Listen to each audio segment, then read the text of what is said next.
Gara seenaa ofiitti osoo hin darbiin dura akkam jirtu hordoftoota kiyyaa ni jira galata rabbii. Baay'een keessan istiidiyoon akkamitti ilaalamaa, yuutuubiin akkamitti viidiyoo gadhiifamaa,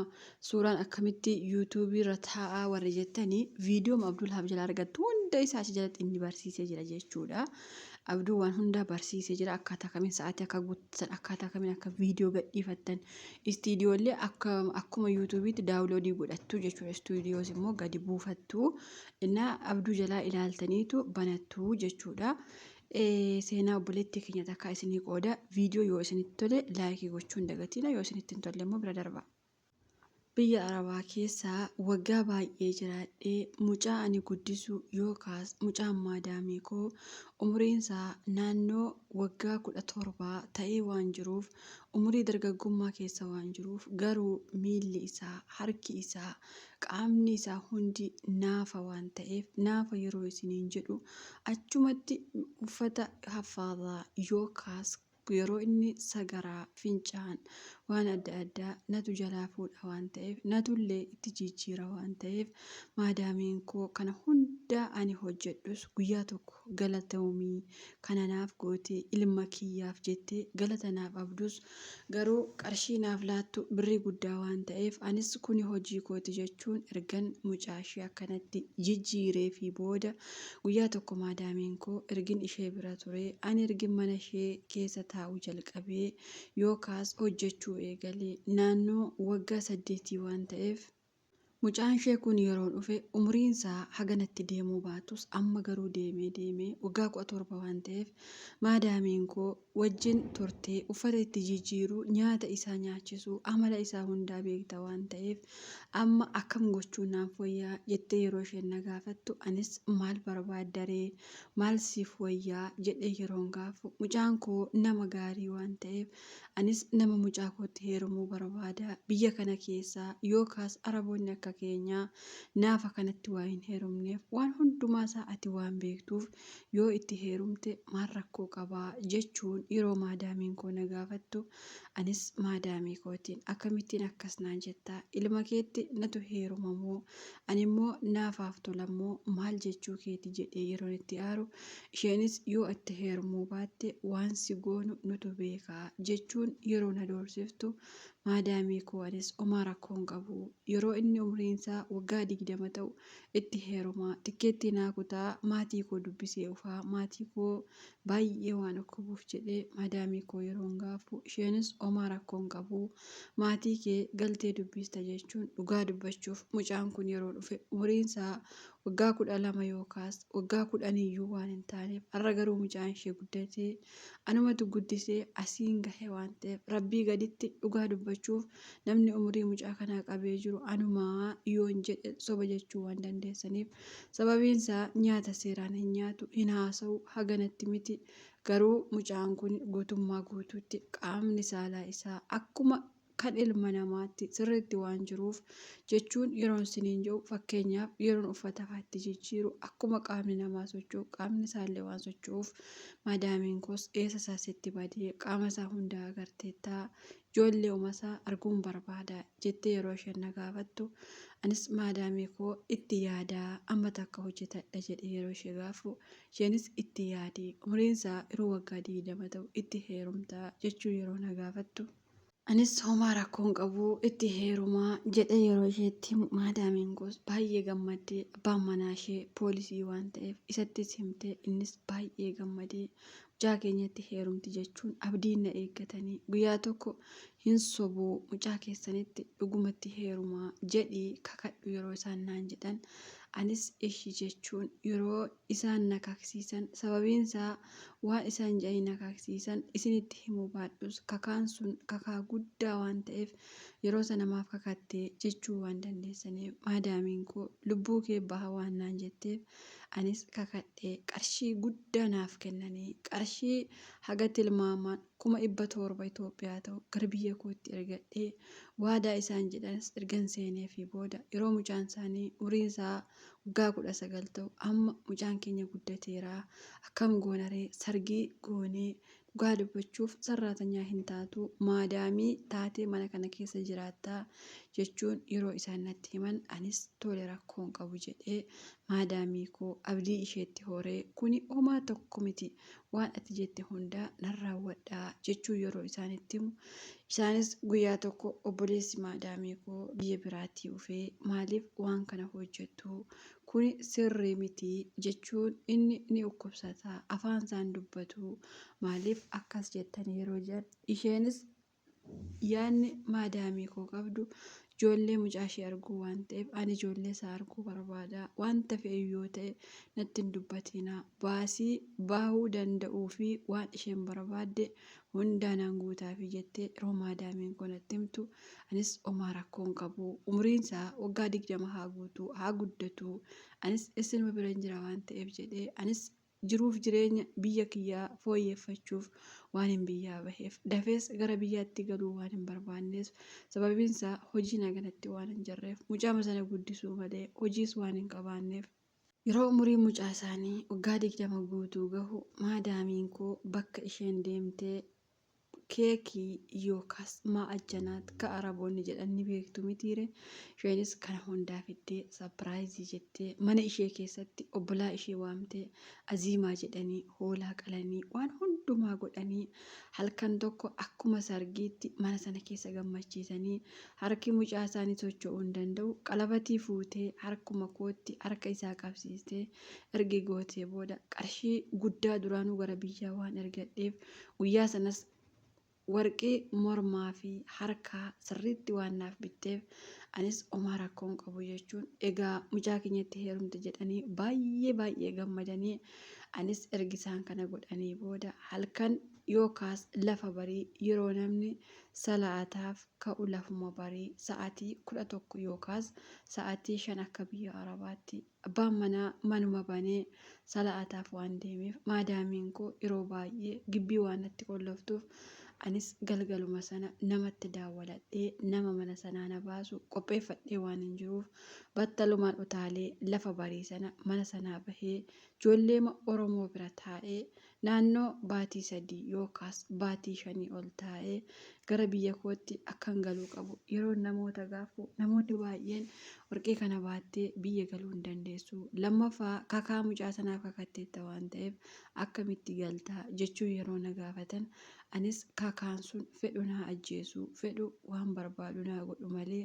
ani akkamittiin naafa kanaayyuu araba maal jedheen bira abbaa jedhee yeroo isaanitti himu ijoolleen sunis akkas ta'uu hin qabu ture kakachuu kee mannaa si ajjeesuu kee wayyaa yoo duute maal qabaree kakaan umrii kee guutuu si waliin deema jechuun yeroo isaan natti himan ammas deebisee baay'ee tokko rifadhee maatii koo sheeka daawwalaa gaafadhaa waan akkasii akkamii jedhee yeroon gaafu isaanis sheeka maal jennee gaafannaa kuni haraamaa maaliif kakattee lammaffaa immoo qarshii isaanii maaf fudhattee yookaas maaliif warqee irraa fudhattee naan jechuu caalaa maal rakkoo qabaree baga fudhattee sheeka waan gaafannuu hin qabnu kottu gara biyya kee galii jechuun maatiin koos na jajjabeessanii anis gara biyya koo galee rabbiif galanni haa ta'uuti warqii mormaaf harkaa dhugaa dubbachuuf qarshii guddaan bitame natti fakkaata warqiin sun baay'ee guddaa waan ta'eef girahaama meeqa yoo isiniin jedhe anuu akkanaan hin beeku waan ta'eef garuu warqiin sun kan mormaa kan harkaa kan gurraa baay'ee guddaa keessaafuu kan mormaa waan ta'eef hagana jedhamu baadhus dhugaa dubbachuuf yeroo sana fittashaan akka ammaatti sirriitti waa hin ho'ineef mormuma kootti hidhee noormaaliyooma jedhee dhugaa dubbachuuf booleetti amma qabama soo jedhu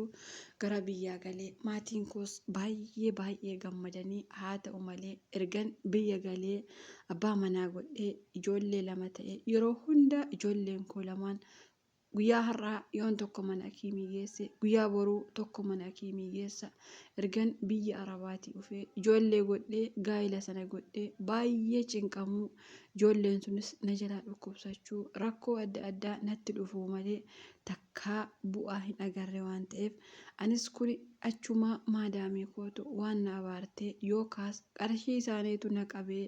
sobee akkas jedhee nyaadha yoon jedhe guyyaa sana lubbuu koof sodaadheen kakadhe malee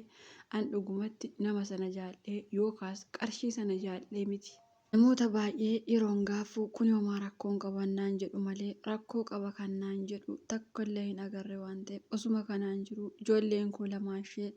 ergi waggaa tokko ta'anii booda ijoolleen koo tokko waggaa har'aa yoo du'e tokkos waggaa har'aa yoo du'u waggaa lama keessatti ijoollee koo lamaan dhabee walumaa galatti jireenya biyya keessaa naannoo waggaa 5 abbaa manaa koo faana takkaa osoo nagaa waliin kenniin anis innis si hiikee sin barbaadu jechuun osuma wal jeeqnu waggaa 5 turre waan ta'eef ijoolleen keenyas ergi nu jalaa boqottee ammas deebi'ee gara biyya arabaa biyya ofesoo hin taane biyya himuu hin barbaanne biyya biraa deemee amma achuma taa'ee hojjetachaa jira. Namoonni baay'een qarshii maadaamii kee deebisii kakattellee naaf dhiisii anis siifan dhiisaa akka dingataa ta'ee mana sanaa bahee jedhii kakadhuu itti himeeroo naan jedhan anis hin barbaadu jechuun hafuura koo kufadhee biyyuma namaa kana keessa okadhee waan hin jiruuf mee isin namoonni seenaa koo dhaggeeffattan situ badii qabaa maaliif mucaa naafa sanatti heerumuu diddinaan jettumoo inumaayyuu guyyaa isheen si kaksiiste maaliif kakattee maaliif du'uu diddinaan jettumoo mee namoonni seenaa koo dhaggeeffattan yaada keessan naaf qoodaa galatoomaa itti obboleettiin keenya. Dhugaa dubbachuu fi waan kun waan ulfaataadha. Seenaa kana himuun dura waan akkasii annan beeka. Namni ani beeku tokko biyyuma arabaa keessaa naannoo waggaa 8 hojjettee turte mucaa naafa wayii tokko guddifti. Mucaa naafa sun guddachaa dhufe namni ani beekullee jechuudha seenaa obboleettii kana wal qabsiisee isin himuu barbaada. Yeroo isheen mucaan sun guddachaa dhufu mucaan sun illee harkaan ishee qaqqabu waan qunnamtii barbaachisu ishee irratti yaaduu eegaletuma naafa ta'ee jiru isheetu mana barumsaa geessa isheetu kursii kan ittiin oofan sana agartaniimi isaallee isheetu irraatii fuudhee waan fe'usuma gootu osuma eegdu mucaan sunillee miirri isaa gara miira biraatti jijjiiramaa ofeennan maatiin fu'anii itti heerumii jedhanii dhugaa rabbiin namni ani beekuyyuu jechuudha mucaan sun itti hin heerumu jettee biyya arabaa sana keessatti baddee. Ammallee galata rabbii bakka gaarii waraqaallee sirreeffattee biyyuma arabaa sana keessa hojjetachaa jirti. Ani waan akkasiillee argeera jechuudha. Ani araboonni kun dhugaa dubbachuuf baalagoota mannaan baalaga akkamiiti jechuun mucaa isaanii naafa kaa'atuu fuutee guddiftu mucaa keenyatti heerumi jechuun ani dhugaa rabbii akkatti isaan nama yaadan biyyaatti dhiiras hin qabanii qarshiis hin qabanii akkatti nu yaadu natti fakkaata. Yaa obboleettii kiyyaan akka yaada kiyyaatti waan si'aamu tokko. Ijoollee kee rabbiin sii kennee rabbumatu fudhate alli kan rabbiiti gaa'ilallee rabbuma namaa qooda rabbuma namarraa fudhata kanaafuu waan kanatti akka ati nuuf hin dhiphifne siin jechuu barbaadani maaliif tarii namoonni baay'een kakaasan akkasii godhee maal jedhachuu danda'anii biyya namaa kana keessatti waan feete jettee kakattee gara biyya kee galuu siif wayya malee nama waliin yookaas immoo naafa yookaan kalammii kee hin taane waliin cinqamuu kee rakkachuu kee umurii kee guutuu isa dhiquu keerra kakatteetuma kakaan sun si ajjeesuu wayya sababiinsa yoo ati kakachuu didde si ajjeefna jedhanii waan si doorsistaniif kakatte waan ta'eef akka amantaa keetti kakaan sunillee akka rabbii waan hundumaa danda'a waan biyyaa nu baaseef isumatu beekaa waan hundumaa rabbiitu of harkaa qaba waan ta'eef akka amantaa keetti kadhattee osoo caljetteetuma teessee naaf wayya malee anamma ganaa maadaamii keetti daawwaliiti dhiifama gaafuu warra akkas jedhan yaada gaariidha jedhee hin yaadu sababiinsa isheen illee sotammatti daawwalte dhiifama naaf godhi jettee siin gootu jechuudha. Tokkoffaa qarshii isaanii guddaa sitti baasanii lammaffaa warqii siif bitanii aarii sirraa qabu waan ta'eef dhiifama waan takka dhiifama waan siif godhan tokkollee hin jiru jechuudha. Kana hin shaawwadamiini namoonni baay'een dhiifama siif gooti akkasitti maadaamiin kee akkas siif gooti jettanii warri shaawwadan hin shaawwadiina sababiinsa qarshii amma kanatti baasanii booda wanti dhiifama godhan hin jiru jechuudha. Immoo ati ergi biyya galteeyyuu waggaa 5 biyya teesse ammallee waggaa muraasa biyya arabaa keessa jira jette kanaafuu walumaa galatti ati namittiin nuti dagatteetti jedhee yaada garuu namni qarshiin isaa baay'ee hin dagatamu malee kanaafuu itti sin daawwaliin biyyuma jirtu keessatti callisii hojii kee hojjetadhu rabbiin guyyaa alasii kenna guyyaa abbaa manaa kenna siifaa kennu rabbiin fedha isaatiin wanti rabbiin caale hin jiru kanaafuu akka kootti badii qabda jedhee hin yaadu. Osoo illee sobdee qarshii naaf kenna akkas akkasitti badii qaba jenna atamma ofiisaanii qarshii sirra naqanii ofiisaanii warqii bitanii sirra naqanii kanaafuu rabbiitu beeka badii kee irra caalaa immoo hordoftoonni kiyya wanta isheen gochuu qabdu yaada keessan qoodaa fi kanumaa wal qabate namoonni baay'een keessa koomentii jalattis ni barreessitanii seenaa wal fakkaataa ani hin himu. Sababiin isaa hankoo maa himuu diddee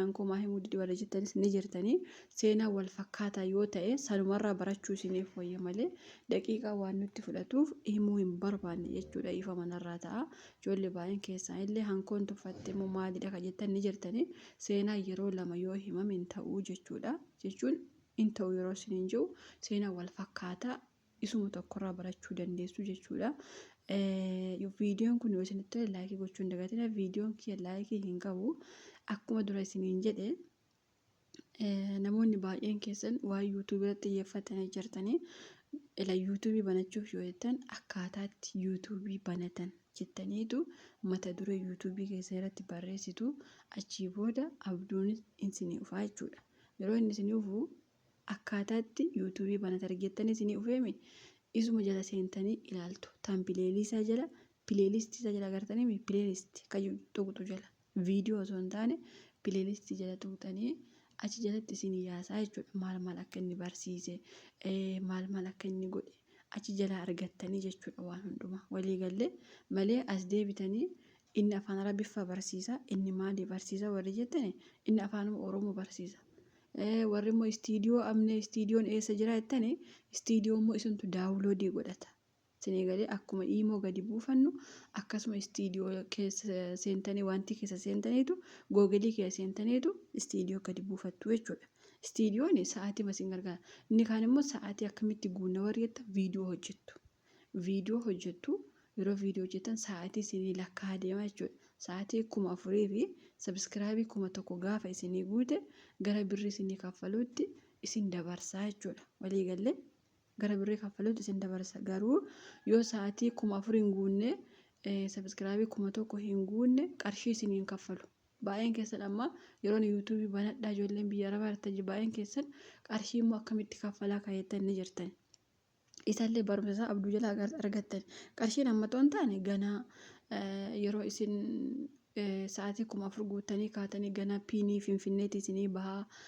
poostaa isinii ergamaa akkas akkasittiin tokko lama jettaniitu ergu sa'aatii guuttatanii gara biriitti isin dabarsaa jechuudha malee baay'een akkasumatti yuutuubii banadhee birrii immoo yoomnaa kaffalaa kan akkas ji'ufaa jira jechuudha akkas miti isinii galee sa'aatii keessan guuttattu istiidiyootti hin cinqamina istiidiyoo booddeetti yoo buufattan rakkoo tokko hin qabu istiidiyoon faayidaan isaa sa'aatii maratti ilaallachuuf sa'aatii meeqan hojjedhe kan jedhamuuf malee amma isin iyyuu fayyadu gin yoo buufattanis immoo rakkoo hin qabu garuu akkaataatti suuraa irra kaa'annoo ittiin baay'een keessan suuraas immoo istiidiyooma keessaa irra kaa'attu isinii galee istiidiyooma keessa seentaniitu irra keewwattu jechuudha yeroo istiidiyoo gadi buufattan kanaafuu ijoollee waayifaa qabdan yuutuubii banadhaa yeroo keessan bakkuma hin taanetti hin balleessinaa yuutuubii yoo banattan yoo birrii kaffaluu ammaaf ammatti yoo baateyyuu biizii isin godhaa jechuudha. Innaa baay'een keessan ati baadiyaa jirta warra jechaa turtanillee kunoo baadiyaa gara baadiyaa jiraayyuu dhugaa rabbii baadiyaa jiranii ani galata rabbii baadiyaa jiraadhullee as baadiyaadha achi magaalaadha jedhee guyyaa takkaaf cinqee hin beeku sababiinsaa qarshiif biyyaa baane waan ta'eef kan hojjennu baadiyaas ta'e magaala manuma arabaa keessa waan ta'eef haganatti nun cinqu jechuudha garuu namoonni baay'inaan baadiyaa waan ta'eef hin jiraadhu ka jedheefaa jijjiiratee jira jechuudha yeroo ani biyyaa baheefaa keessaafu nama baay'ee jijjiiratee baadiyaatti hin gallu jedhe innaa kun dogoggora keessanii manni arabaa manuma arabaati waan ta'eef an dhugaa rabbii biyya kanatti dhaga'amee hin beeku sababiinsaa hin beeku ani jaaladhee jira baadiyaa kana bakka